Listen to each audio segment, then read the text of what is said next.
जान बन जाए। चलें शुरू करते हैं। बिस्मिल्लाह। चलें आप बताएं भाई क्या इनाम। सर बात यह है कि इन लोगों ने कुछ प्रैक्टिस की थी जो आपने ट्रेनिंग दी थी, जी उसके ब्याज पे इन्होंने पीआर भी बनाई है, सप्लायर से कोड भी लिए, पीओ भी बनाया, जीआरएम भी ली। जी जी। क्यूसी भी नहीं कर सकते, क्यूसी नहीं कर सके, उसमें कोई इशू नहीं।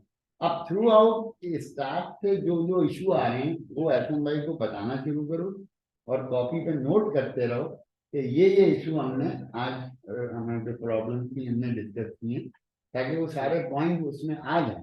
बस शुरू करो।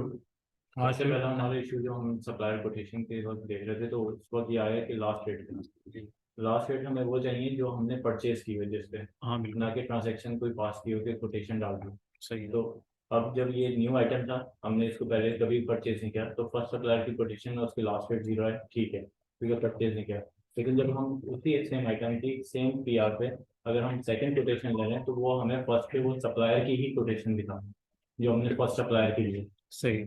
तो वो तो क्या हम ऐसा कर सकते हैं कि हम यानी जो सप्लायर कोटेशन वाला एलिमेंट है ना, आप सिस्टम से क्यों ड्राइव कर रहे हैं? मैं तो पहले भी आपको कह रहा था कि RFQs का जो एलिमेंट है ना, रिक्वेस्ट फॉर कोटेशन वाला जो मामला और सप्लायर कोटेशन वाला मामला, वो बीच में एक एडिशनल डबल जॉब है बुनियादी तौर नहीं पे। नहीं, वो हम तो खुद हम उसको एलिमिनेट कर देते हैं ना, हम उसको हम एलिमिनेट करना कर दें। नहीं सर, हम उसको डाल दें, हम अच्छा। उसको खुद फीड करेंगे ना, ये बात तो हो गई थी हमारी।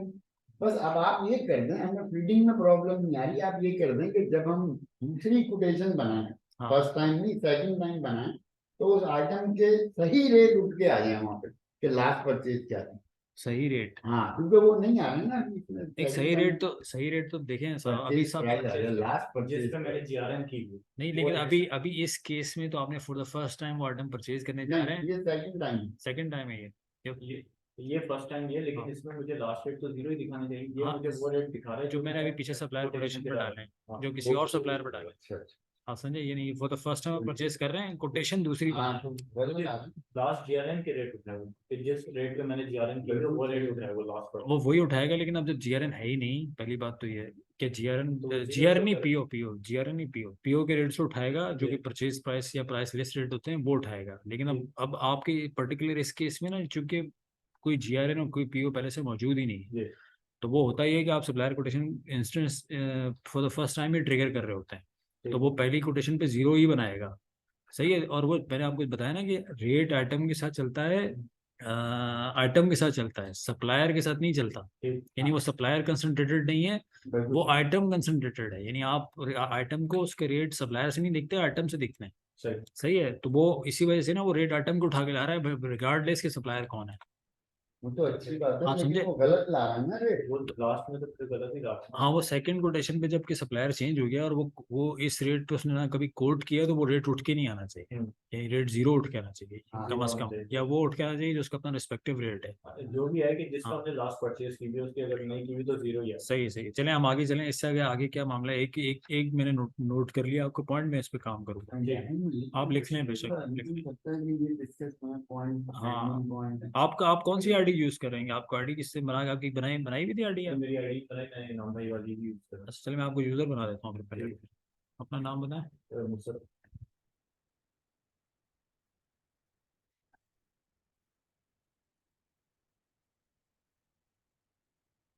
ईमेल एड्रेस क्या है आपका? परचेज एट मेरी क्लास शॉप। अच्छे। ठीक है। सही। मुस- सही मोहम्मद मुसद डबल ए मुस डबल ए। डबल ए भी ठीक है। ठीक। वो सब को आगे क्या लास्ट टाइम क्या? तो सही मोहम्मद मुसद। सैयद मोहम्मद। चलो सही है, ठीक है।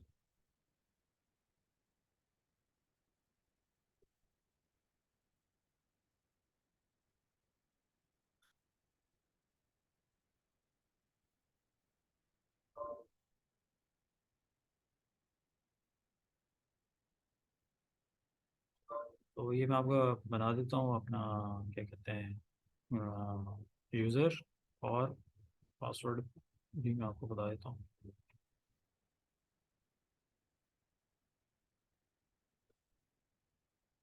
ठीक है, मैं ईमेल कर देता हूँ आपको। तो आपको यूज़र मैंने बता दिया, आइंदा से ये अपना ही यूज़र इस्तेमाल किया करें, ठीक है। तो अब आगे चलें, सप्लायर कोटेशंस आगे बढ़ें, क्या मामला है अब आगे? ठीक है, उसके बाद परचेज ऑर्डर क्रिएट किया, उसके फॉर्मेट में इशू था वो टैक्स का। हाँ, टैक्स टैक्स अगर आप ये देखें, वो अप्लाई तो कर रहा है, टैक्स ऐड भी हो रहा है, लेकिन वो टैक्स की नजर जगह नहीं शो आ नहीं कर रहा। रहा। हाँ, टैक्स नीचे राइटिंग में लिखा हुआ नजर नहीं आ रहा। हाँ, सही है। रिटर्न में लिखा हाँ, नजर नहीं आ रहा, और सप्लायर के इंफॉर्मेशन है। सही है। ठीक है, वो होगी। फिर अगर हम जीआरएन करते हैं, कोई रिजेक्शन हो गई, ठीक है, हाँ, वो आपने बताया कि वो रिजेक्शन वेयर हाउस में चली गई, सही अब है। उसको रिटर्न किस तरह करना? हाँ, मैं वो आपको रिजेक्शन वेयर हाउस में, क्योंकि हमारी इन्वेंट्री क्रिएट हो गई है, और उसको सही रिटर्न किस तरह करना? सही आपके दो जो एलिमेंट है ना, दूसरा पॉइंट, हाँ, ये दूसरा पीओ वाला लिखो, पीओ वाला। लिखो ना एक एक करके। नहीं नहीं, मैं आपको बता रहा हूँ, देखें, आपका सप्लायर कोटेशन वाला एलिमेंट और परचेज ऑर्डर के ऊपर टैक्स के जो आप बता रहे हैं ना मुझे, वो मैं एचटीएमएल पे मुझे ये तायर से बनवाना है। तो तायर को थोड़ा, तायर अभी अटेंडेंस रिपोर्ट बना रहा है, तो उसके बाद ये बना के देगा। तो बल्कि ये भी नहीं कि हम शायद कल बना के देंगे आपको, ये वाला काम मेरे पास पेंडिंग है। दो चीजें, पहली सप्लायर कोटेशन और परचेज ऑर्डर मेरे पास पेंडिंग है। सही, तीसरी चीज की वो परचेज रिटर्न कैसे बनाते हैं वो हम देखो डिस्कस करते हैं, वो सामने देखो। ठीक है। अब मिसाल के तौर पे आपने आदिल पॉलीमर के नाम से पीओ बनाया, सही है खालिद साहब, देखें, सही आपने बनाया ये। देखिए किसने बनाया है, यहाँ से नीचे से देखते हैं यहाँ पे ना, ये लॉग में इनाम ने बनाया था ये 23 घंटे पहले। ठीक है, लेकिन इनाम मतलब आप ही शायद काम कर रहे थे। ठीक है, सही है। उस पर परचेज रिसिप्ट एक बनी हुई नजर आ रही है मुझे ना, और वहीं से प्रोसेस भी वहीं पे खड़ा हुआ है, और ये नहीं कि ड्राफ्ट पे गिरी, अभी आपने पूरी नहीं बनाई थी। सही, अब देखो मैंने यानी अब 100 पीसेस थे, इसे 100 किलो, यानी 100 के जी यूनिट ऑफ मेजरमेंट जो है, 100 केजी है शायद, मेरे ख्याल से केजी में है ना जी ये देखो यहाँ केजी में। ठीक है, तो 100 केजी में अब ये एचडीबी का जो आपका आइटम है वो 250 रुपये के हिसाब से आपने जीएलएन बनानी है। यहाँ पर आपने स्टोर देना है। सही, अब ये 100 किलो मैंने एक्सेप्ट करना है, रिजेक्ट करने हैं? अब इसमें से पार्शियली आप एक्सेप्ट करें, पार्शियली रिजेक्ट करें। हाँ, सही है। तो देखो, जब आइटम यहाँ पे हेडर के ऊपर जो स्टोर है ना, जी, वो यूनिफॉर्म चलेगा यहाँ पे आइटम, तमाम आइटम्स के लिए। तो अब सही। अगर अब अगर केस ये हो कि मेरे पास पार्शली, मिसाल के तौर पे मैंने इसमें से कितने 75 कर लूँ, ठीक है, सही है, 75 मैंने एक्सेप्ट करने हैं, और यही वाला आइटम जो है मैंने 25 रिजेक्ट करने हैं, तो मुझे 2 लाइनें ऐड करनी पड़ जाएंगी, सही, क्योंकि फिर मैं इनके वेयर हाउस अलग अलग चूज करूंगा। ठीक। आप समझ रहे हैं? यानी तो ऐसा नहीं है कि मैं अगर रिजेक्टेड का जो कॉलम है आपका, वहाँ पे 25 डाल के और रिजेक्टेड वेयर हाउस सेलेक्ट कर। नहीं, वो असल में लाइन के अंदर ना, आगे मैं अभी दिखाता हूँ आपको, वेयर हाउस की फील्ड लेके, सही है, तो वो अब मुझे नेक्स्ट लाइन में अलग से डिफाइन करना है। सही है, तो मैंने आइटम कॉपी करके यहाँ नीचे पेस्ट कर लिया। ठीक है, ये आइटम है, और अब मैंने इसके 25 पीस जो रिजेक्ट करने हैं। अब जो ये जो मैंने देखो, वो सब बाकी चीज़ें खुद उसने उठा ली। ठीक है, अब मैंने 75 पीसेस जो एक्सेप्ट करने हैं ना, वो मैं यहाँ एडिट से अंदर जाऊँगा, और चूंकि और बाकी फील्ड यहाँ अंदर हैं, तो ये जो अंदर जाके मैं यहाँ पे लिखूंगा कि मैं इस स्टोर में डाल रहा हूँ। देखो मेरे पास फील्ड एक ही है ना, सही है। रिजेक्टेड की भी मेरे पास फील्ड है, और मैं अगर चाहूँ तो रिजेक्टेड भी यहाँ डाल दूँ। अच्छा, ये चले, हाँ, ये है, अलग अलग वेयर हाउस है। मैं मुझे भी, सॉरी, मैं थोड़ा सा गलती कर गया। आप सही कह रहे हैं। ठीक है, वो सिस्टम अब इस तरह बन गया है। ठीक है, ये देखो, अब 75 एक्सेप्टेड हैं, 25 रिजेक्टेड हैं, और ये एडिट में मैंने अलग अलग वेयर हाउसेस चूज कर रखे हैं। एक्सेप्टेड ये वाला ये रहा, रिजेक्टेड वाला ये रहा। ठीक है, एक ही पीओ है मैं जिसमें से 75 एक्सेप्ट में गिराने लगा हूँ, और 25 जो रिजेक्टेड में गिराने लगा हूँ। सही है, मैंने सेव किया, सही है, और सबमिट कर दिया। ठीक है, अब देखिए जीआरएन बन गई। अब जीआरएन के ऊपर ये व्यू का बटन आ जाता है, जैसे ही आप सबमिट करते हैं डॉक्यूमेंट बन जाता है, और उसका स्टेटस चेंज हो जाता है। और ये परचेज ऑर्डर उसके डैशबोर्ड पे लगा हुआ है। स्टॉक लेजर में जाएं तो देखेंगे वो 75 उसमें गिरे, और 25 उस दूसरे रिजेक्टेड में गिरे। सही है, ये देखें, 75 यहाँ स्टोर में गिरे इसमें, और 25 रिजेक्टेड में गिरे। ठीक है, ये भी इनकमिंग ही है, लेकिन चूंकि रिजेक्टेड है, इसने वापस जाना है, तो आप इसका अपन परचेज रिटर्न बनाते हैं। सही, इसी स्टेज पे। अच्छा, देखिए, बहुत सारे सिनेरियोज हैं, कल भी वो परसों भी उस दिन ना बात थोड़ी उससे दूरी रह गई थी, कि खालिद साहब सिनेरियोज बहुत सारे हैं रिटर्न के ना, कि इनवॉइस आ गई, इनवॉइस भी बुक हो गई, फिर कैसे रिटर्न करेंगे, तो वो क्रेडिट मेमो भी बनाना पड़ेगा। सही है, तो इनवॉइस नहीं आई, इनवॉइस से पहले रिटर्न करना है, जो कि अभी हम कर रहे हैं, वो कैसे करते हैं, तो वो देखें। वो इसमें एक दो सिनेरियो और भी हुई है, आगे चलिए डिस्कस करेंगे। अब मेरे पास ना यानी मैंने ये बना लिया जीआरएन। स्टॉक लेजर मैंने आपको दिखा दिया, अकाउंटिंग इम्पैक्ट भी बाद में डिस्कस करेंगे, लेकिन चलते हैं पहले कि स्टॉक रिटर्न कैसे बनता है वो देखते हैं। सही है, तो हमेशा जो भी डॉक्यूमेंट आप बना चुके हैं वही सोर्स डॉक्यूमेंट होगा अगले डॉक्यूमेंट के लिए। आप समझ गए, यानी वही सोर्स, जैसे पीआर पीओ के लिए सोर्स डॉक्यूमेंट है, जीआरएन के लिए मेरा सोर्स डॉक्यूमेंट पीओ था। सही है, तो वो पीओ मेरा डॉक्यूमेंट है, और अब जीआरएन मेरा डॉक्यूमेंट है, और उसी से मैंने रिटर्न बनाना है। तो ये देखें हमें जीआरएन की लिस्ट, स्टोर कीपर काम कर रहा है, जीआरएन की लिस्ट पे आया और यहाँ सारे जीआरएन खोल लिए उसने। सही है, सप्लायर के नाम से भी ढूंढ सकता है ऊपर टाइटल वगैरह। सही है, तो मैंने अभी भी ये बनाया, ठीक है, आदिल पॉलीमर्स का। तो अब आदिल पॉलीमर्स के एक पीओ के ऊपर ये मैंने एक जीआरएन बनाई है, जिसमें से ये 25 पीस जो रिजेक्टेड वाले ना, मैं इनको रिटर्न बना रहा हूँ मैं। सही है, तो मैं ये रहा परचेज रिटर्न। ठीक है, देखो मैं यहीं भी खड़े खड़े यहाँ से परचेज रिटर्न बना रहा हूँ। आपकी फरहान से बात हो गई थी ना? नहीं, अब ये देखो अभी भी उसका मैसेज आया, मुझे कह रहा मैंने तो उनको बता दिया था कि मैं जुम्मे को आऊँगा। अच्छा, मुझे नहीं बताया था उसने, बस इतना बताया था उसके भाई थोड़ी हाँ, उसका कंडीशन खराब है। उसका भाई ना वहाँ। मैं कहा था मैं आज आऊंगा नहीं, वो उस दिन की बात है, पहले दिन जब छुट्टी की। जी हाँ, जी तो हाँ। मैंने कहा ठीक है कोई बात नहीं, तो मुझे तो नहीं निकाल। वो कल आएगा या नहीं, अब वो अभी देखें, अभी मैसेज नहीं है, मैं जुम्मे को आऊँगा या नहीं, कल आएगा। अच्छा खैर, चलें आगे चलें। अब देखें आदिल पॉलीमर को मैं परचेज रिटर्न बना रहा हूँ, और वो पूरी की पूरी जो जीआरएन थी ना, वो ये डॉक्यूमेंट उसका रिटर्न में अटैचमेंट लिंक अप हुआ है, वो इस रिटर्न का मतलब है, रिटर्न में बना रहा हूँ। और ये देखें, ये पूरी, चूंकि वो लाइन पूरी की पूरी आइटम की लाइन थी ना, वो पूरी उठा के लेकर आ गया, लेकिन हकीकत में तो हमने सिर्फ ये 25 वाले माइनस करने हैं। वो कह रहा है कि 75 वाले भी माइनस करने हैं। मैंने कहा नहीं भाई, ये सिर्फ ये वाले माइनस करना है। सही है, तो ये वाले माइनस करने हैं, और जिस स्टोर से करने हैं वो कौन सा स्टोर होना चाहिए है? हाँ, रिजेक्टेड वेयर हाउस होना चाहिए। सही, तो रिजेक्टेड है तो इसको निकाल दो। ठीक है, तो अब देखें मैंने कुछ भी नहीं किया, मैंने सिर्फ अपना अपना अपना आइटम पकड़ा और वो उसे निपटा दिया। अच्छा, वो कह रहा है यहाँ पे डालो हेडर पे, क्योंकि एक लाइन है ना, तो यहाँ पे डाल दो, वो यहाँ पे मांग रहे हैं। सही है, सिर्फ पिक एंड चूज करना, कोई खास बात नहीं है इसमें। यानी कोई ऐसी साइंस नहीं है कि जो जिसमें आप लगकर ढूंढने हैं, उसको ढूंढने चले निकल पड़े। बस आइटम है और आइटम के साथ वेयर हाउसेज है। सही है, ये देखो वो कह रहा है यहाँ पे भी डालो भाई, ये वेयर हाउस भी यहाँ डाल दो, चलो। सही है, देखो मैंने ये सेव किया, वो ड्राफ्ट में गिर गया, और मैंने सबमिट किया तो वो कंप्लीट हो गया। ठीक है, अब ये देखो रिटर्न बन गया। अब ये परचेज रिसिप्ट ठीक की लिस्ट में रिटर्न की तरह इस तरह से नजर आएगा।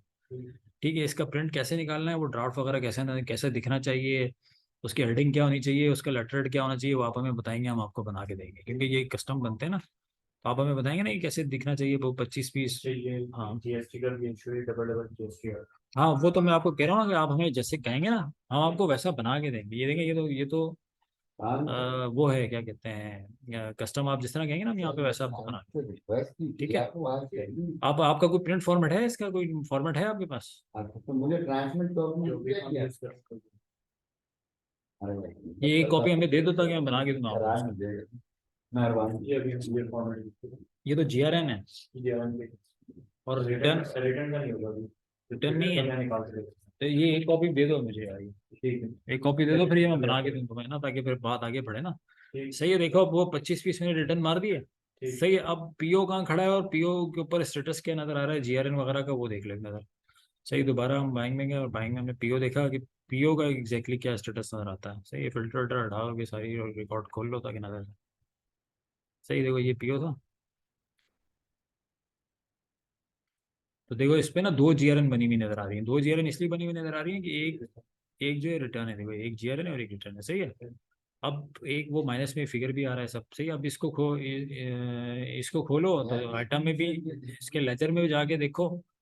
लेजर में जाके देखो तो ये नज़र आएगा कि एग्जैक्टली ये रिटर्न माइनस होता हुआ नजर आएगा। आप देखो, आपने कल बनाया था ना, ये देखो। सही है, सही है, मतलब ये इसमें सवाल तो नहीं है, आसान है ना, ये कोई इतना मुश्किल नहीं है यार, ये कोई इसमें कोई खास बात थोड़ी है। डेबिट नोट तो इनवॉइस बनने के बाद बनाया जाता है, इनवॉइसिंग तो हुई नहीं, तो डेबिट नोट की जरूरत ही नहीं है। हाँ, इनवॉइस होगी तो फिर इनवॉइस को परचेज, फिर सोर्स डॉक्यूमेंट होगी परचेज इनवॉइस, और परचेज इनवॉइस के रिटर्न बना रहे होंगे तो डेबिट नोट बनेगा। फिर पहले इनवॉइस रिटर्न होगी, फिर ये रिटर्न होगी। नहीं नहीं, पहले फिर स्टॉक रिटर्न होता है। यानी अगर इनवॉइस बन चुकी होती ना केस के। तो एक वो सिनेरियो। हाँ चलो, मैं एक बना लेता हूँ उसको। सही है, तो अब देखो, अब हम क्या करते हैं, हम जो बाकी का जीआरएन है ना, उसकी इन्वॉइसिंग कर लेते हैं, और फिर उसका भी रिटर्न कुछ पार्शल बनाएंगे तो आपको केस समझ में आ जाएगा। सही है, तो अब देखो, अब हमने एक रिटर्न बनाया है बिफोर इन्वॉइसिंग, तो वो तो सिंपल रिटर्न है उसका, उस इस। हाँ बेशक, कौन सा वाला? अच्छा, बिफोर। रिटर्न ही बनाते हैं, लेकिन मुझे लगता है ये बात है। सही है, तो मैं इसका जीआरएन बनाऊंगी। JRN ऑलरेडी हुई है इसमें। कहाँ इसके अभी नजर नहीं आ रही? JRN GRN पे तो खड़े हैं। हाँ GRN पे तो खड़े हैं ना, GRN बनी हुई यहाँ, ठीक है। इसकी इनवॉइस भी आ गई है। इसकी इनवॉइस कर दूँ पूरी? जी। हाँ चलो देखो यहाँ से, अब देखो आप पुश भी कर सकते हैं, पुल भी कर सकते हैं। मैंने जैसा आपको बताया था ना पहले, अब मैं खड़ा हुआ तो मैं GRN के ऊपर हूँ, अगर मेरे पास एक्सेस होगा अकाउंटिंग वाले बंदे का, अगर मैं आप कहेंगे तो मैं एक्सेस दूंगा तो वो यहाँ से पुश भी कर लेगा, या चाहेगा तो पुल भी कर लेगा। मिसाल के तौर पर यहाँ अकाउंट, वो तो अपने मॉड्यूल से काम करेगा ना, उसका सब ये नजर आ रहा होगा अकाउंटिंग, ये सब कुछ थोड़ी नजर आ रहा होगा, ठीक है। तो वो अकाउंटिंग में साहब काम कर रहे होंगे तो वो यहाँ से परचेज इनवॉइस बनाएंगे। अब परचेज इनवॉइस बनाने के लिए सप्लायर इनवॉइस उनके पास, वो GRN stamp, sign and stamp store से आई हुई पड़ी हुई है, वो यहाँ से उसकी लिस्ट में है और ऐड किया उसे, ठीक है। और यहाँ लिखा कि भाई अफीफ की अपने बनानी है, अफीफ की इनवॉइस आई हुई है, वो पेमेंट बनानी है या इनवॉइस रेज करनी है, ठीक है। तो मैं अफीफ का नाम लिखूंगा और यहाँ से अफीफ के GRN पुल कर लूंगा। सही, एक ही GRN है, सिस्टम ने बताया एक ही है, भाई उठा लो, वो मैंने उठा ली, ठीक है। तो ये जैसे ही मैंने उठाई वो पूरा टेबल उठ के यहाँ आगे गिर गया। सही है। ये ना 3,000 कार्टन लिए आपने अफीफ फॉर्मा से, ठीक है। और ये टैक्स वैक्स लगा हुआ है, सही है, 17%। और वगैरह वगैरह बाकी चीज़ें बाद में देखेंगे। तो ये इनवॉइसिंग, इनवॉइस सेव की उसने, और तो अकाउंट, अच्छा ये अकाउंट जो गलत लगा हुआ है, मैं एक मिनट सही कर देता हूँ। आपको बताता हूँ कि मैं एग्जैक्टली ना इसमें अकाउंटिंग कैसे बुक की जाती है। अब देखें इसमें ना, जो चीज़ समझने वाली है वो क्या है, कि ये जो मेरा सप्लायर है ना, इसके साथ एक एक डिफॉल्ट अकाउंट है, कंट्रोल अकाउंट, जो कि कहलाता है क्रेडिट अकाउंट, यानी कि पेबल अकाउंट। सही है, वो यहाँ पे आपको नजर आएगा। कहाँ पर नजर आएगा? यहाँ पर। सही है, देखो ये कोई, अब ये कितना, मतलब ये ग्रेजुएटी के नाम से ये अकाउंट जो है, जो कि गलत अकाउंट है, वो लगा हुआ था, जबकि लगा होना चाहिए क्रेडिटर अकाउंट। ये एक्सपेंस को मत रीड करो, अब मैं वो आप समझेंगे क्रेडिटर, ये क्रेडिट अकाउंट है। क्रेडिटर अकाउंट यानी पेबल अकाउंट है, जिसमें तमाम के तमाम सप्लायर आके बुक होंगे। सही है, ये एक पेबल अकाउंट है जिसमें पार्टी वाइज अकाउंटिंग में बुक करूंगा, ठीक है। तो ये क्रेडिट हो जाएगा इस स्टेज पर। तो डेबिट क्या होगा? डेबिट होगा मेरा stock receipt but not build, जो कि मैंने वहाँ पे किया हुआ है। आप जानते हैं ना GRN बनाते हैं, सही है। और चूंकि मैं परचेज कर रहा हूँ तो मेरा ये जो परचेज इनपुट टैक्स है ना, ये वाला, ये भी डेबिट होगा, सही है। तो अब मैंने सेव किया, सही है, और सबमिट किया तो देखो अब एंट्री बनी। सही, मैंने किया, वो अनपेड पे इनवॉइस गिर गई, ठीक है। अच्छा ये देखो, ये कोलैप्सिबल है, ये बंद और खुल भी आते हैं, ये देखो। आपको अगर डैशबोर्ड नजर ना आ रहा हो ना, ये कोलैप्सिबल है ये, ठीक है। तो ये देखो PO ये रहा, GRN ये, ठीक है। अब इसकी जाके देखो कि भाई अकाउंटिंग, क्योंकि परचेज इनवॉइस अकाउंटिंग का डॉक्यूमेंट है, उसने अकाउंटिंग क्या बुक की है। सही है, देखो उसने stock receipt but not build को डेबिट में मार के खत्म कर दिया। परचेज इनपुट टैक्स जो कि सेल टैक्स है, वो डेबिट में बुक होना चाहिए, परचेज पे बुक हो गया। और क्रेडिटर के कंट्रोल अकाउंट में पार्टी बुक हो गई इतने टोटल अमाउंट से, और पार्टी ये रही। सही है, पार्टी टाइप चल, ये पूरा मैकेनिज्म है बहुत बड़ा। अकाउंट एक ही होता है, लेकिन वो उसको फिर पार्टी टाइप और पार्टी से ना डिफरेंशिएट किया जाता है सिस्टम में। सप्लायर, कस्टमर, एम्प्लॉई और ये डायरेक्टर भी एक पार्टी है, ठीक है।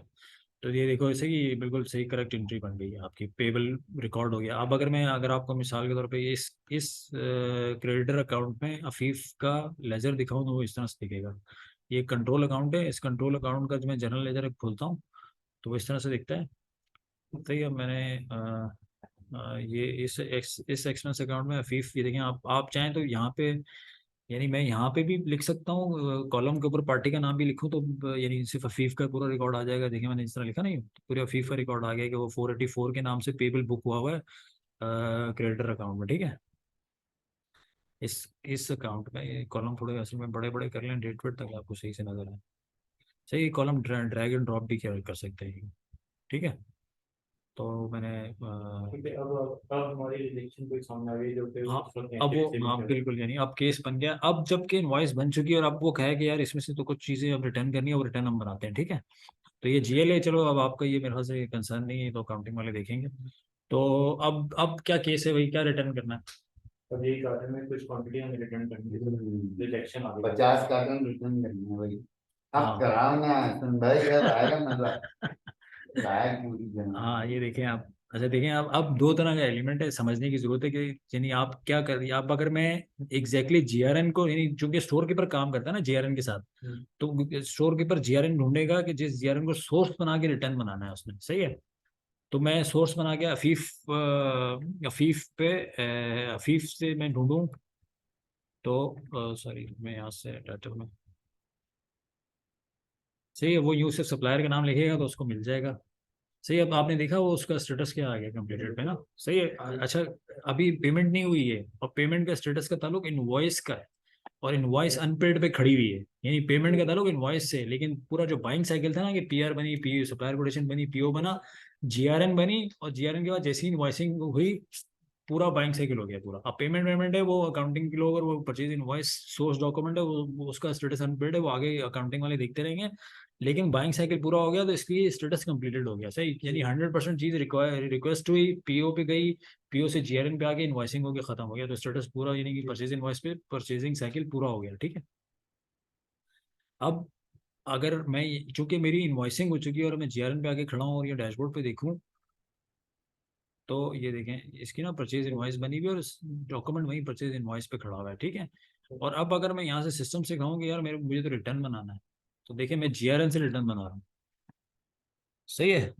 तो होगा क्या कि मुझे सबसे पहले गुड्स रिटर्न करनी है और फिर इनवॉइस रिटर्न करनी है, यानी अगर मैं इनवॉइस रिटर्न करने चला जाऊँ ना तो वो मुझे कहेगा पहले गुड्स रिटर्न करो।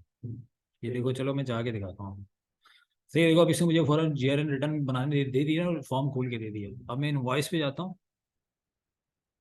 है खालिद साहब, सही, देखो अनपेड पे खड़ी है। अब मैं अगर इसको यहाँ से बोलूँ कि यार मुझे तो भाई परचेज रिटर्न बनाना है, सही है, तो ये देखो ये क्या कह रहा है, अच्छा, रिटर्न अब और डेबिट आपने नोट दोनों। रिटर्न करने के लिए आप गए परचेज रिटर्न, इनवॉइस से गया मैं, इनवॉइस से, सही है, देखो मेरे पास क्योंकि मल्टीपर्पज है ना तो आप कर रहे थे जीआरएन नहीं नहीं, मैं आपको बता रहा था कि जी होना क्या चाहिए कि पहले गुड्स यानी स्टॉक लेजर हिट करना चाहिए, यानी जीआरएन से रिटर्न बनना चाहिए और फिर इनवॉइस के रिटर्न बनना चाहिए। लेकिन दोनों ऑप्शन मौजूद हैं, यानी मैं चाहूँ तो मैं इनवॉइस से भी ये काम ले सकता हूँ और मैं जीआरएन से भी ले सकता हूँ। होता ही है कि आमतौर पर चूंकि मल्टीपर्पज बना हुआ है ना, तो स्टॉक का पूरा एलिमेंट ही अलग होता है, डिपार्टमेंट ही अलग होता है, लोग ही यार अलग अभी होते अगर हैं, मेरे पास और स्टोर के इनवॉइस लोग ही नहीं अलग आए होते हैं। तो क्या होगा?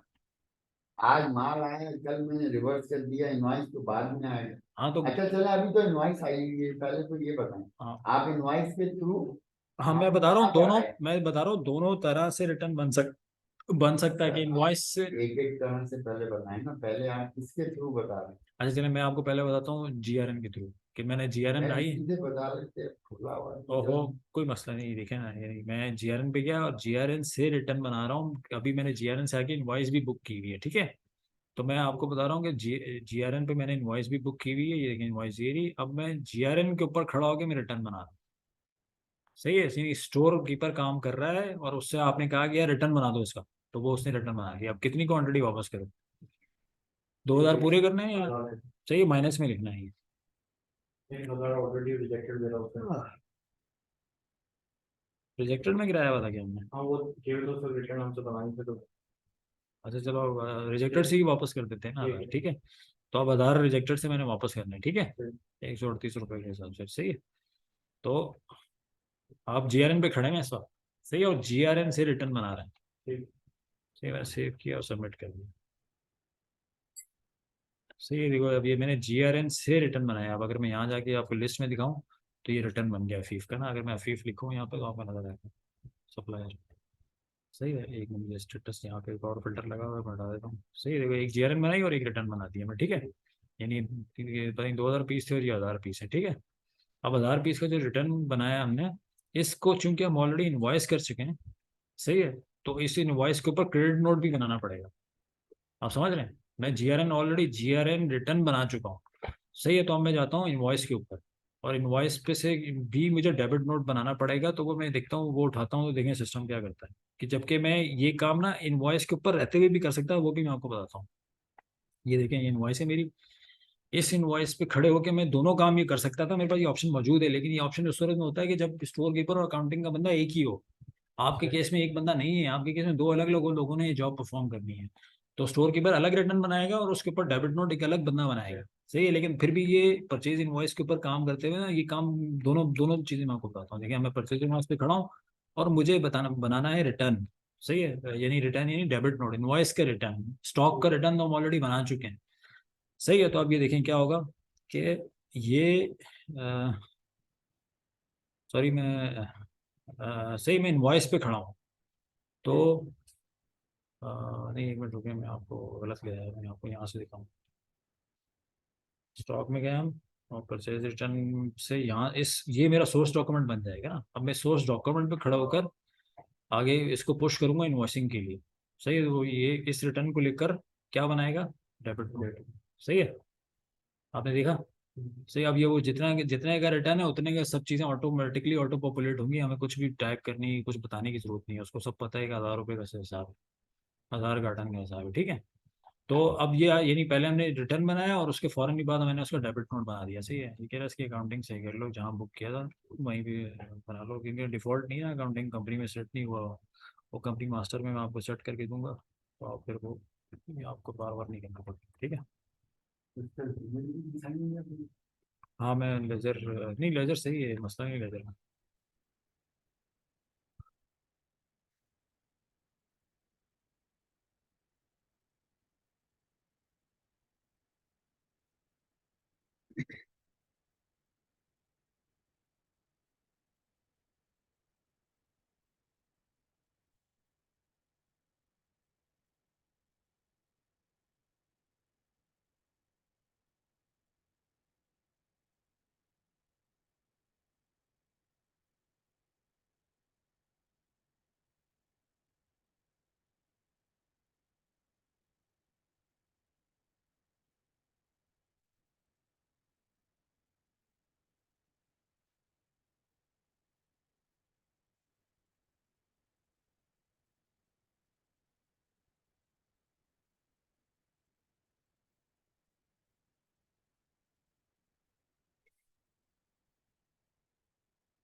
ठीक है, अब देखिए परचेज इनवॉइस में अगर आप देखेंगे तो परचेज इनवॉइस में आपको डेबिट नोट गिरा बना रहेगा। सही, ये रिटर्न है, ये परचेज इनवॉइस के रिटर्न ही डेबिट नोट है, यानी अगर आप इसका प्रिंट निकालेंगे तो प्रिंट इस तरह से दिखेगा, मैं आपको दिखाता हूँ।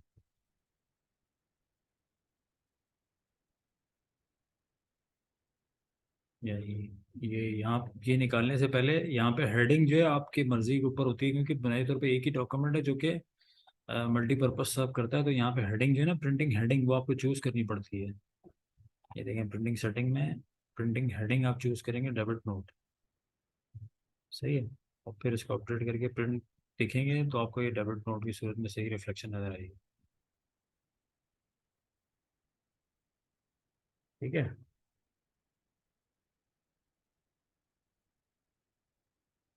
1000 पीसेस आपको नजर आ रहे हैं। ठीक है, वो total round of grand total के साथ बता रहा है। अच्छा देखिए, अब हमने क्या किया, हमने जिया मैं आपको दोबारा रिविजिट करता हूँ ताकि आपको समझ में आए कि हमने किया है। हमने पीओ बनाया, मैं पीओ पे जाता हूँ। सही है, ये देखें, आप ये देख रहे हैं, ये बिलिंग की जैसी मैंने इनवॉइसिंग बनाई ना, यहाँ पे बिलिंग की कैसे परसेंटेज डेवलप होना शुरू हुई है। अच्छा, ये जो परसेंटेज है ना, मैं आपको एक बल्कि एक और चीज़ ऐड अप करके दिखाता हूँ। एक मिनट लगेगा सिर्फ, तो देखें ये ना जीआरएन के लिए भी यहाँ पे मैं यही सेम फील ना इस तरह दिखा सकता हूँ ताकि आपको आसानी रहे फौरन, यानी पीओ की लिस्ट भी ना ये चीज़ नजर आना शुरू हो जाएगी कि कितने परसेंट जो है वो percentage receipt bill, percentage receipt है, डॉलर।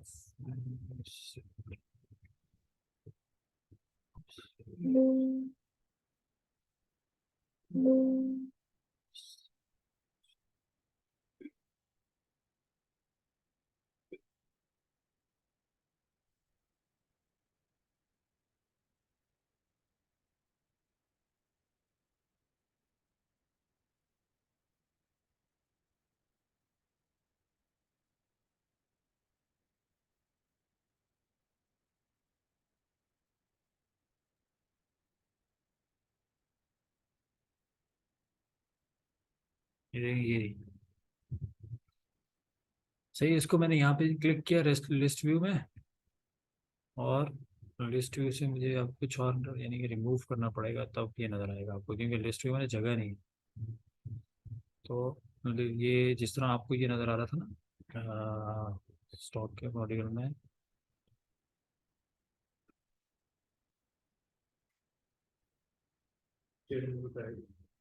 नहीं वो बाइंग में था, सॉरी पीओ पीओ के लिए था ना वो। हम तो पीओ देख रहे थे पहले इधर पे। सही है, अब ये इसमें ना मैं ये क्या करूँ, ये डॉक्यूमेंट नंबर निकाल देता हूँ ये। सही, ये मैं ये निकालूंगा ना तो वो ये इस तरह की वो परसेंटेज ऑफ रिसिट वाली फील्ड गिर जाएगी वहाँ पे। आप देखें जगह नहीं है, चलो वो मैं कर दूंगा खैर, लेकिन आप समझ रहे हैं, देखिए हमने क्या किया, हमने अफीफ के ऊपर इनवॉइस बनाकर मैंने इस पीओ के अगेंस्ट में जो मेरी परचेज रिसिट्स थी उस पर एक रिटर्न भी बनाया, और उस पर एक डेबिट नोट भी बनाया। सही है, ये तो देखो ये दोनों एक एक ओपन जीआरएन पे और एक ओपन डेबिट नोट पे खड़ा हुआ है, क्योंकि ये इसके अगेंस्ट में यानी ये सिस्टम ये एक्सपेक्ट कर रहा है कि ये जो रिटर्न गया है इस रिटर्न के अगेंस्ट में करेक्ट डिलीवरी भी आनी है ना बाबा। ऐसे ही ना खालिद साहब, या नहीं आएगी वो, जब रिजेक्ट हुआ है तो वो वापस आएगा ना, पीओ ओपन खड़ा हुआ है भाई। और क्या नहीं आएगी तो वो तो नहीं, फिर हाँ, काम यही ना। नहीं आएगा तो वो पीओ, जैसे पीओ में जाऊं तो पीओ को खोल के देखूं तो पीओ तो भाई यहाँ पे खड़ा हुआ है कि भाई ये तो 66% डिलीवरी हुई है, बाकी किधर है। सही है, अगर बाकी नहीं आ रही और मैंने फोर्सफुली इसको पुश करके क्लोज करना है तो मैं यहाँ से क्लोज कर सकता हूँ। वेरी आप समझ रहे हैं, यानी होता ना कि भाई सारे सिचुएशन है, होल्ड भी कर सकता हूँ, यानी अगर वो कहेगा यार नहीं मैं तो दे ही नहीं पा रहा, मेरे पास माल ही नहीं है, ये रेट बढ़ गया, ये हो गया वो गया, मेरी आपकी बात नहीं बनेगी, चलो खत्म करो। तो ये लो भाई खत्म, पीओ क्लोज, सारा सब कुछ आगे चैप्टर ही क्लोज, नया पीओ नया सप्लायर, सिंपल। ठीक है भाई, तो ये एक केस तो मैंने ये बताया। अब दूसरा केस पता है क्या था, कि मैं यही अब एक मैं परचेज इनवॉइस पे जाऊं तो मैं यही काम जो मैंने स्टॉक स्टोर कीपर ने अलग रिटर्न बनाया है और डेबिट नोट अकाउंटिंग वाले बंदे ने अलग बनाया है, ये एक ही काम में एक ही डॉक्यूमेंट से यहाँ परचेज इनवॉइस की रिटर्न बनाते हुए भी बना सकता हूँ। यानी देखो अभी भी हमने 1,000 पीस की रिटर्न नहीं बनाया है, लेकिन अगर मैं यानी 1,000 पीस तो मैंने एक्सेप्टेड क्वांटिटी थी ना, लेकिन फिर भी फर्स्ट कर लो कि मैं इसके लिए रिटर्न बनाना चाहता हूँ, तो क्या मैं दोबारा जीआरएन से जाके जीआरएन रिटर्न बनाऊँ, और इनवॉइस चूंकि मैं बुक कर चुका हूँ तो क्या इनवॉइस का रिटर्न डेबिट नोट की सूरत में बनाऊँ। तो मेरे पास जो दूसरा सोल्यूशन है वो क्या है, कि मैं इसी इनवॉइस के ऊपर खड़ा हूँ और मैं इसी का रिटर्न और डेबिट नोट एक ही क्लिक पे बनाऊँ। कैसे, कि मैंने इस पे क्यों क्लिक किया, अब मैं क्या करूंगा कि मैं ये पूरी की पूरी क्वांटिटी मैंने पूरी डिलीवरी ही वापस कर देनी है उसको। तो मैं यहाँ पे देखो मेरे पास इनवॉइस के डॉक्यूमेंट में ना ये अपडेट स्टॉक का बटन है, ये पूरा स्टॉक वाला काम स्टोर कीपर वाला काम यहाँ बटन से हो रहा है। आपने देखा मैंने बटन का चेक लगाया और वो क्वांटिटी लिखी कि भाई कितने, वो 1,000 पीस जो है माइनस में जाएंगे, और ये पूरा डेबिट नोट भी बनाएगा और रिटर्न भी बनाएगा, यानी ये वाला काम स्टॉक स्टोर कीपर वाला काम स्टोर भी है, ये चेक अंजाम दे देगा उसकी जगह पे, और ये पूरा का पूरा मैं खुद, हाँ, और डेबिट नोट भी बना देगा। सही है, आप समझे, यानी ये पूरा का पूरा पूरा मैकेनिज्म ही यहाँ से खुद ही ड्राइव हो जाएगा। सही है, तो अब ये देखो वगैरह अकाउंट मान डाल दो यार, ये डिफॉल्ट अकाउंट ना वो सारी सेटिंग बनानी पड़ती है, वो आस्ता आस्ता जब आप सेट हो जाएंगे ना फिर मैं आपको बना के दे दूंगा, ताकि आपको ये बार बार ये जिस तरह मैं कर रहा हूँ ना ये नहीं करना पड़े।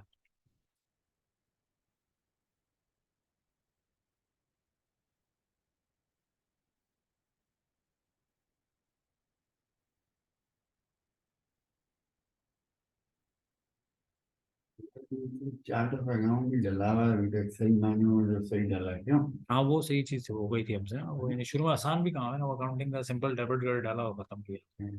हाँ बात करें आप यार, अच्छा, हैरत है यार। अच्छा, अगर इतना सिंपल था तो शुरू में इन लोगों ने क्यों नहीं डाल दिया भाई। नहीं होगा वो बड़े बड़े शुरू में बैठे थे।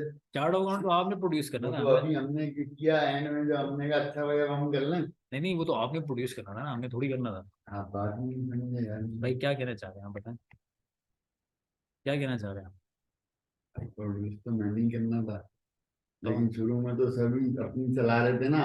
हम्म, आखिर में आए वहीं पे जो हम चाह रहे थे, तो भाई हमने यही कह रहे थे कि टाइम टू जाया कर रहे हो, उस वक्त भी हम ही कर रहे थे। लेकिन चल चले है। अच्छा ये देखिए ये भी केस है, लेकिन ये केस मुझे सिरे से दोबारा से बनाना ये पड़ेगा। भी जो केस है ना इन्वेंट्री के, यार ये भी कुछ केस थोड़ी है यार। नहीं, सिनेरियो सिनेरियो पापा, सिनेरियो सिनेरियो जो है पूरा का पूरा, यानी इस तरह से भी परचेज इनवॉइस पे भी खड़े होकर बना सकते हैं, आप समझ गए। तो ये मैंने आपको ये बताया, इसमें कोई सवाल है तो पूछे ना कि आगे चलें यार। अच्छा और जैसे मुझे ये बताया, अगर रिपोर्ट मुझे निकालनी है, सप्लायर की एवल्यूएशन करनी है, तो मैंने मंथ में कितना ऑर्डर किया था, इसमें कितना मुझे रिसीव किया और कितना रिजेक्शन की मद में गया, तो ये रिपोर्ट निकाल सकता हूँ मैं? हाँ बिल्कुल, ये देखें हर चीज देख लें यार, आप हाँ कर रहे हैं, फिर मतलब ये भाई कोई केस ना हो जाए दिखा रहा इनका। हूँ मैं कैसे। रिपोर्ट होनी, और फिर कंजन वो भी चाहिए, मैंने आपको कहा था ना, रॉ मटेरियल स्टोर 1 जनवरी को, रॉ मटेरियल क्या स्टॉक क्या था, आइटम स्टॉक हाँ पूरा 12 महीने में रिसीव कितना हुआ, 12 महीने में इशू कितना हुआ, और बैलेंस क्या है। बस इतनी सी बात है। मतलब वो ये देखें वहाँ सामने देखें हल से, ये रिपोर्ट देख रहे हैं आप, स्टॉक बैलेंस। ये बहुत डायनेमिक रिपोर्ट है, ये देखें, ये मैंने इस पर क्लिक किया। अभी आपने मुझसे सवाल किया कि यार 1 महीने की रिपोर्ट बताऊं या 1 साल की। चलें 1 महीना बता दें। सही है, तो 1 महीने से अब यानी 1 नवंबर से, सही है, 1 नवंबर से लेकर आज तक मैंने ओह सॉरी, मैं कहाँ आ गया ये, मैं तो उस पर आ गया आपके उस पे हो गई। काहे जवानियां ले रहा है भाई, मसला है कुछ नहीं लग रहा है। हो गया, बस सो जाओ यार ताई। ये रिपोर्ट आप ये वाली अबे एक रिपोर्ट बनाइए 4 दिन में, और क्या रहा हो 4 दिन में नहीं, हाँ। वो बशीर भाई से बात करी थी, कल से ही किए था। अच्छा वहाँ देखें एक भाई, 1 नवंबर से फिर हम वहां देखते हैं, आप कहते हैं नहीं यार रुक जाओ, फिर वो, हम यहाँ देखने लग जाते हैं, भाई बता। साहब देखे हैं यार अच्छा प्लीज, देख रहे वो देखें। सही है, हैं पहले ये। ये 1 नवंबर से 17 नवंबर तक आज तक मैंने ये नीला वाला बटन दबाया तो उसने रिपोर्ट गिरा दी। अब ये आइटम का नाम है, सप्लाई आइटम का नाम है, उसका ग्रुप है, वेयर हाउस कौन से वेयर हाउस में पड़ा हुआ है, यूनिट ऑफ मेजरमेंट क्या है, कितने पीसेस पड़े हुए हैं। सही है, और ये देखो ये बैलेंस क्वांटिटी इन हैंड इस तारीख पे, यानी इस तारीख पर ये इन हैंड क्वांटिटी है। सही है, नहीं ये और 1 नवंबर की होगी ना। एक 1 नवंबर से 17 नवंबर पूरा पीरियड दिख रहे हैं ना आप, तो जब जो इन हैंड क्वांटिटी होगी वो तो एंड डेट पे होगी ना, हाँ एंड डेट पे होगी हाँ ना। हाँ। सही है, एंड डेट पे मेरे पास ये हाथ में ये 2000 पीस पड़े हैं इस आइटम के। सही है, लेकिन इस पूरी 17 दिनों के दौरान ना इतनी इतने पीसेस इन क्वांटिटी में, इतनी इतनी इनकमिंग थी, इतनी आउटगोइंग थी। सही है, इस पर्टिकुलर आइटम की। सही, कम्युलेटिव फिगर की बात हो रही है, हो सकता है 500 GRN, 500 डिलीवरी नोट्स हो तो मिलके ये क्वांटिटी बन रही हो। ये तो समझ में आ रही है ना आपको बात की, ये कुल कुल कुल की बात हो रही है, कुल। सही है, तो ये देखो इनकमिंग वैल्यू है, उसकी क्वांटिटी है, उसकी वैल्यू है, ये आउटगोइंग वैल्यू क्वांटिटी है, ये आउटगोइंग वैल्यू है, जैसे मिसाल के तौर पर यहाँ पे नजर आ रही है, ये यहाँ पे नजर आ रही है। ठीक है, तो ये उसका वैल्यूएशन की पूरा, यानी ये वैल्यूएशन जो बना रहा है ये इस क्वांटिटी का है, यानी ये बनाए इधर कोई कॉलम ना यहाँ पे होना चाहिए, यहाँ पे बैलेंस क्वांटिटी के साथ यहाँ पर। सही है, ये यूं होना चाहिए, और आगे कंपनी का नाम वगैरह और सब ये सारी चीजें आ रही हैं। सही है, तो ये देखें ये स्टॉक बैलेंस क्वांटिटी, इसको रीड करने के लिए आपको समझना पड़ेगा थोड़ा सा कि ऊपर मेरे पास फिल्टर्स हैं, आइटम ग्रुप, आइटम के डेट की रेंज की, कंपनी का नाम लिखा है आपका। सही है, तो यूं इस तरह से ये रिकॉर्ड पॉपुलेट होगी। सही, अब अगर मैं सिर्फ आज के दिन की देखना चाहूंगा ना, तो ये आज के दिन मैं ऐसे देखूंगा कि फ्रॉम टू डेट, और टू डेट एक ही होगी, और मैं ये बटन दबाऊंगा तो वो आज के दिन की पूरी स्टोरी निकाल के यूं फेंक देगा सारी की सारी नीचे। सही है, तो इसी तरह सप्लायर की भी, सप्लायर के सप्लायर की एवोल्यूशन अगर करना चाहें तो उसमें मसला एक पर्टिकुलर टाइम पीरियड में, कैसे करना चाहें। सप्लायर की उसमें जो भी हम टाइम पीरियड सेलेक्ट करें, इस दौरान उसमें कितने की सप्लाई हुई, कितनी रिजेक्शन में गई, हाँ और फिर कितनी वही चाय पी, पेमेंट की। ये चाय अच्छा, चाय हाँ पी, सही है, देखिए चाय पी। सर, मैं बोल देता हूँ सर, मैं बोल देता हूँ, बताने के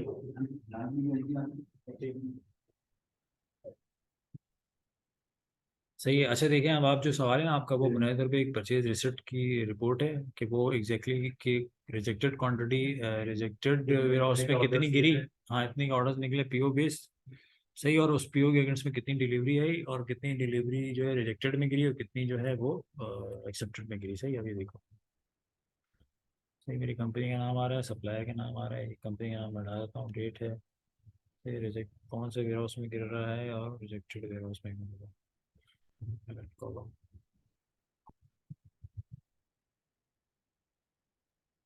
एक्सेप्टेड वेयर हाउस पे गिरा दिया मैंने, और एड रिजेक्टेड वेयर हाउस पे गिरा दिया मैंने। ये ऑर्डर गिर गया रिजेक्टेड वेयर हाउस, उसको रिमूव करो और इसको move कर दो।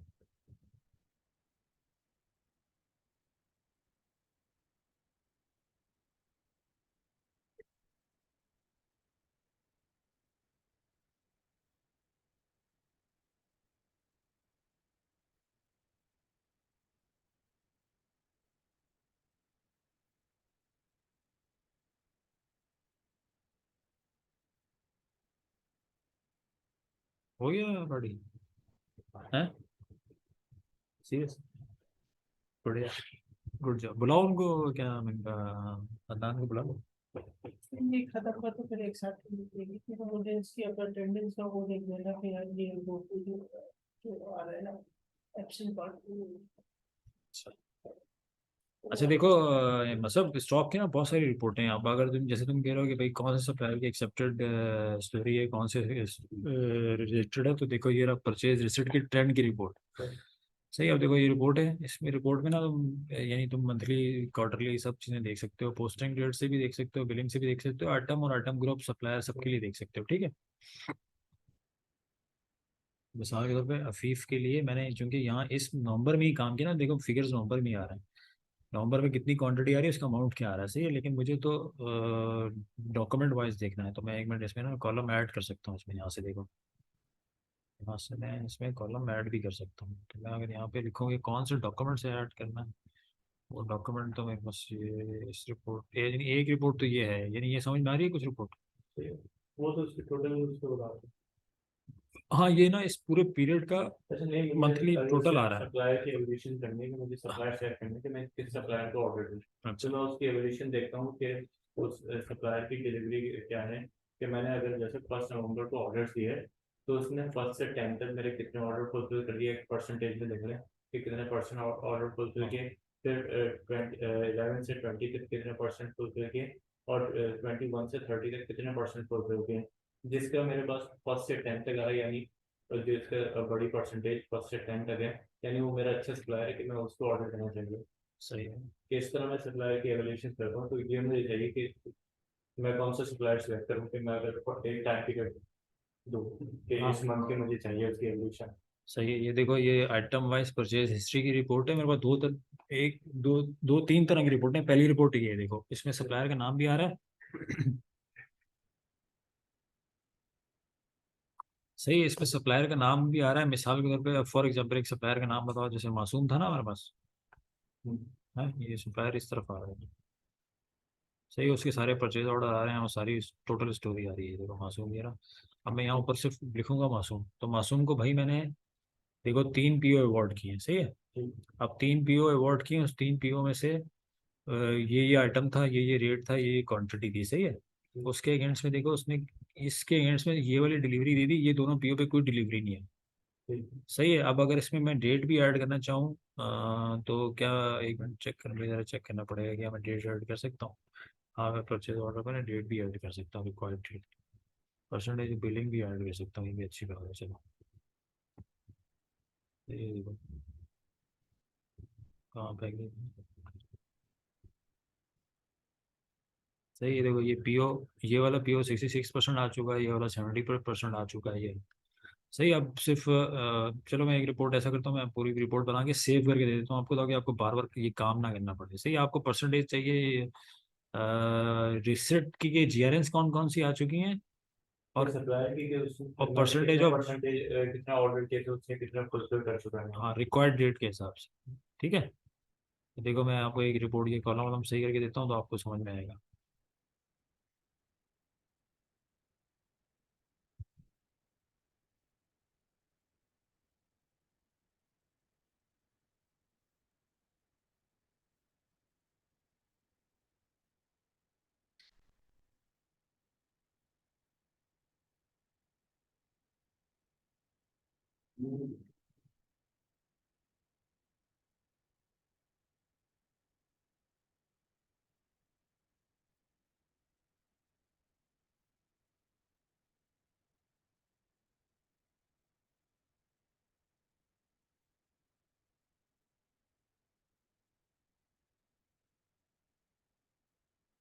असल में ये बहुत ना डायनेमिक है, यानी आपको ना अपनी मर्जी का हर बार बनाना पड़ता है हर क्लाइंट के लिए। है वो डिफॉल्ट तो बना हुआ आता है, लेकिन हर बंदा ना अपनी मर्जी से चाहता है ना, ये चीज़ें मेरी मर्जी से नजर आ रही है। देखो आइटम सप्लायर का नाम, वो देखो मैं खुद रिपोर्ट हर कॉलम खुद बना रहा हूँ।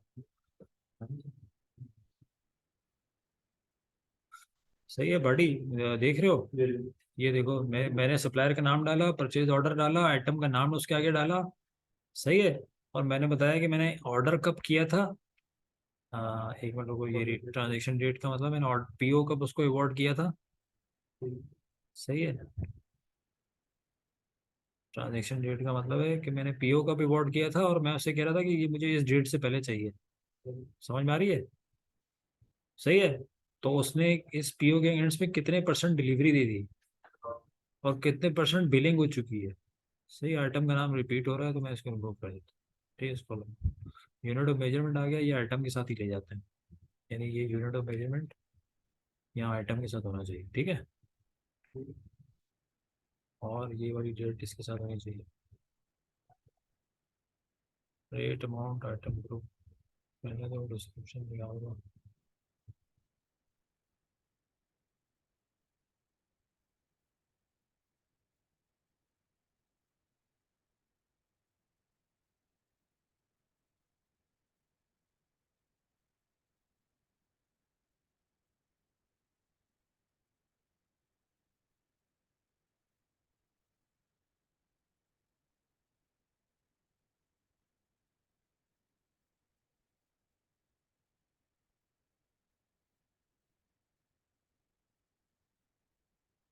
सही है, देखो ये देखो, अब मैंने रिपोर्ट बना ली है, मैं फिल्टर लगा रहा हूँ इसमें, लेकिन मैं सेव कर लेता हूँ उसमें। सही है। पीओ क्या आप क्या करते हैं? पीओ सप्लायर की क्या करते हैं? Supplier evolution. सही है, supplier evaluation by PO, purchase order wise. सही है। अब ये ना, ये रिपोर्ट सेव हो गया, आपको बार बार मुझे बनानी पड़ी, आप जब भी चाहेंगे इसको खोलेंगे, अपने जितने पीओ ना वो सब अपडेटेड नजर आएंगे आपको। ठीक है, ये सेव भी हो गई। ठीक है, अब देखो, अब आप कह रहे हो मिसाल के तौर पर मासूम, तो मासूम को भाई मैंने 3 पीओ अवार्ड किए थे, पीओ के नंबर ये रहे। ठीक है, और ये आइटम थे उन पीओस के अंदर, यानी ईच आइटम के लिए ईच लाइन बनाएगा वो। आप एक ही पीओ में 10 आइटम होंगे तो पीओ के नंबर रिपीट हो जाएंगे ना यहाँ पे। हाँ, वो अलग अलग आइटम की वजह से अलग अलग लाइन बनेगी, लेकिन पीओ का नंबर तो सेम ही होगा ना भाई। समझ गए? तो यूनिट ऑफ मेजरमेंट आ रहा है। अब देखो वो ट्रांजेक्शन डेट आ रही है कि मैंने ये इस डेट को अवॉर्ड किया था और इस डेट को, अब यार मैंने वो फिर घुमा दिया उसको। सही, मैंने ये ट्रांजेक्शन डेट अवॉर्ड किया था, पीओ रिक्वायर्ड डेट ये थी, इतने परसेंट बिलिंग हो गई, इतने परसेंट रिसिट हो गई, ये रेट था, ये क्वांटिटी थी, रिसिट रिसीव्ड क्वांटिटी ये थी। सही है, मैंने ऑर्डर क्वांटिटी और रिसीव क्वांटिटी, यानी 3,000 मैंने ऑर्डर की थी, 2,000 आ चुकी है, 66% आ चुकी है। समझ गए? इस तरह ना, तो ये अब ये पूरी रिपोर्ट मैंने बना के सेव कर दी, चल जाएगा ना, इससे तुम्हारी वैल्यूएशन बन जाएगी। यानी इससे तुम्हारा का पर्पज सर्व हो जाएगा। ये एक रिपोर्ट थी, इस रिपोर्ट का नाम बुनियादी तौर पे तो ये आइटम काफी वाइज, हद तक हो जाएगा, वो जो चार वो तो नहीं होगा, लेकिन काफी हद तक हो जाएगा। मतलब क्या नहीं हो जाएगा इसमें, बताएं।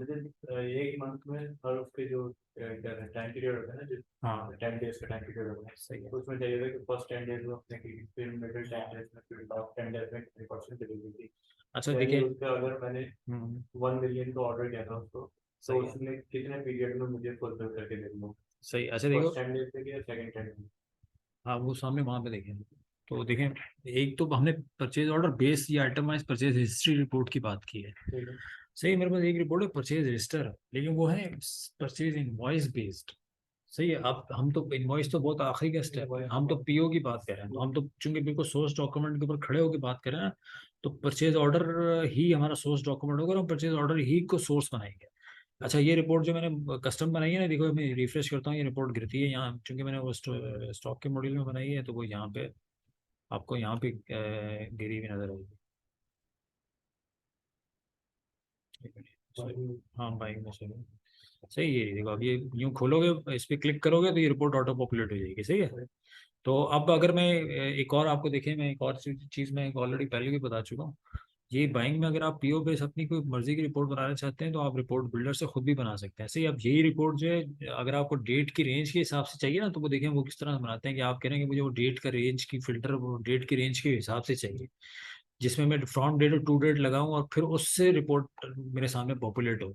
तो देखें वो ये कैसे बनती है वो रिपोर्ट, वो सेम रिपोर्ट मैं आपको यहाँ से बना के दे। तो ये देखें, ये सप्लायर का नाम और required date, document date required bye.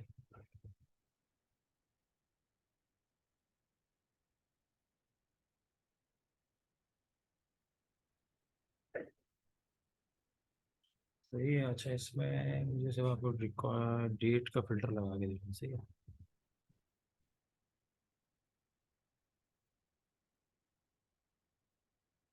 ये देखो 1 नवंबर से 17 नवंबर का फिल्टर मैंने अप्लाई किया, तो ये डेट बन गई मेरे पास सामने से। अब मैं इसको सेव कर लूँ ताकि आपको बता सकूँ कि रिपोर्ट चलाएंगे कैसे। सही है, वही सप्लायर वैल्यूएशन बाय ऑर्डर।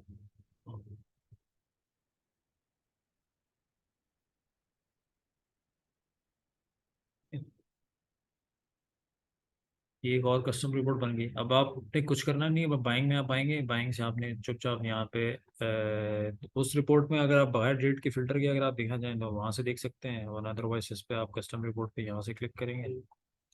सही है, ये वो पहली वाली रिपोर्ट थी। सही है, और ये दूसरी रिपोर्ट है। सही है, ये देखो अब ये इसमें ये वाला फिल्टर है, डेट का फिल्टर है। इसको आप यहाँ खोलेंगे और यहाँ से आपने डेट की रेंज चूज करनी है। सही है, ये ऑलरेडी बिटवीन लगा हुआ है। सही है, मिसाल के तौर पे मैंने 1 अक्टूबर से और 31 अक्टूबर तक करनी है। सही, मैंने आप देखा, मैंने वो सिर्फ आपने माउस से काम करना है, आपने कुछ भी नहीं किया, आपने माउस से काम किया। तो मैंने फिल्टर लगाया तो 1 अक्टूबर से और 30 अक्टूबर के बीच में कोई पीओ ही रेज नहीं हुआ। सही है, तो अब हम दोबारा आते हैं और दोबारा डेट के रेंज दोबारा चूज करते हैं, पहली से लेके 10 तक। ये पहली से लेके 10 तक किया तो मेरे पास ये 3 पीओ रेज हुए, और तीनों पीओ पे सप्लायर का नाम। एक मिनट में ये डबल आ रहा है, मैं काम करता हूँ सर।